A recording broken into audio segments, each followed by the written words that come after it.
The world of 1914, a time of modern technology, culture, and fashion. Truly the height of civilization. Let's have a war. Everyone knew a big war was coming. France wanted some stuff back that Germany had taken from it. Germany wanted to take more of everyone's stuff, and they were building a big sexy navy that was making the British uncomfortable. These two empires thought they were really cool, but lots of different people who lived there didn't think it was so cool. And some of them had even been declaring independence with help from Russia. Everyone was talking about each other behind each other's backs. Throw in the fact that military technology had come a long way since the last major war, and suddenly everyone was pretty eager to beat each other up. In this area of Austria-Hungary lived some Serbs and Bosnians who hated living in Austria-Hungary. So the Austro-Hungarian Archduke Franz Ferdinand goes there for a nice drive in an open-top car with his car's route published in advance. And that went just about as well as you'd expect. Some assassins were waiting for him along the way and threw bombs at his car, but they missed and blew up some officers behind him instead. So the Archduke goes into hiding, leaves Sarajevo, and the whole war never happens. Except no, the Archduke doesn't leave, but instead goes back out in the open-top car to visit the injured officers in hospital. The driver takes a wrong turn and by sheer coincidence gets stuck beside one of the failed assassins, who shoots him. Austria-Hungary is understandably pissed about all this, and they think the Serbian government had something to do with it, which they might have. So they go to their ally Germany and say, "Hey Germany, we're going to declare war on Serbia," and Germany is all for that. So Austria-Hungary send a big list of impossible demands to Serbia, and when Serbia refuses, they declare war. Austria-Hungary and Germany are friends, and Serbia is protected by Russia, who's friends with France, so they all declare war on each other. Montenegro joins in too. France and Britain also have a kind of alliance, so when France says, "Hey Britain, you got my back?" Britain is like, maybe. And then they decide to stay out of it, which is great for Germany because Germany has a plan. They know that Russia is so big and clumsy that it will take them a while to get ready for war. So with this guy in charge, Germany will send all its troops into France at lightning speed while Russia's getting ready, defeat France, then move all the troops to Russia and defeat Russia, and then we all speak German and eat Pfefferpottast every day. Just one problem. France has loads of forts and defenses along its German border, and Germany can't waste any time fighting them, so Germany decides to go around them, through Belgium. Belgium is neutral, but Germany wants to march 750,000 troops through it to get around France's defenses. They're hoping Belgium will just kind of sit down and shut up, but they don't. They fight back, and they're pretty good too, so they slow the Germans down.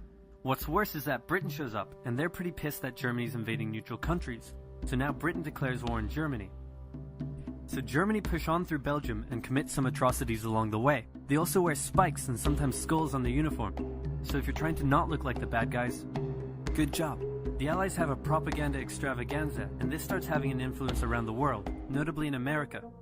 The US President Woodrow Wilson sees himself as a bit of a Jesus figure and spends most of the war trying to get everyone to just hug it out. But there's also a large population of ethnic Germans living in the United States, and when the war first broke out, they were like, "Yay, Germany!" But now that they're committing atrocities in Belgium, they're less enthusiastic. Let's play Spot the French Soldier. Did you see him? Easy, right? He's wearing a bright blue uniform with red trousers. And do you know who else spotted him easily too? The Germans.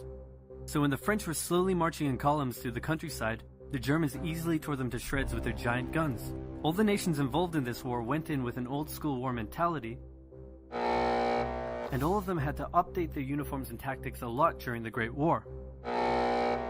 Because this war was going to be like nothing anyone had ever seen before. Russia's ready for war, and way earlier than expected. Hey Austria-Hungary, can you get on top of that?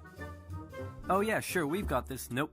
So Germany has to send some troops back to the east to defend against the Russians. The chief of staff of the Austro-Hungarian army is this guy, and although he is handsome, he turns out not to be the best military strategist. Austria-Hungary constantly ignores Germany's advice, and then comes running back to Germany whenever they get in trouble. Austria-Hungary even gets its ass kicked by tiny Serbia, who repels all their invasion attempts at the start of the war. It's better news for Germany in the north though, where they almost completely wipe out the Russian Second Army. Back on the Western Front, the Germans continue advancing and are in sight of Paris. At this point, anyone would be forgiven for thinking the Germans were going to get that quick victory after all, but then things start to go wrong. The French commander-in-chief knew something had to be done, and he ordered his armies to stop retreating. In the resulting battle, a gap opened up in the German lines. If a gap opens up, the enemy can use it to flank you from the side and behind, so the German armies have to retreat. The Allies launch a counterattack, so the Germans dig into defensive positions. The Allies do the same. Then both sides move north, trying to outflank each other along the way. When they reach the sea, they're in a stalemate with trench systems running the whole way from the coast to Switzerland, the beginning of trench warfare on the Western Front. Here's how trench warfare works. Two opposing lines of trenches with no man's land in between. One side would pummel the other with hundreds of thousands of artillery shells, sometimes for days at a time. This had a huge psychological effect on the soldiers, leaving many shell-shocked. Then, the attacking troops would leave their trenches and rush across no man's land, a muddy wet mass of shell craters and barbed wire. The defending trench would unleash machine gun fire on the attackers, inflicting thousands of casualties. The attackers would send wave after wave until either they gave up or the opposing trench was finally overrun. There would be months of fighting and the deaths of thousands in order to gain a few meters or kilometers of land. Living in the trenches was hard work too. Corpses, mud that could swallow you whole, pools of poisonous water, rats, disease, the smell. It's insane that millions of soldiers put up with these conditions and commanders ordered them to do so for years.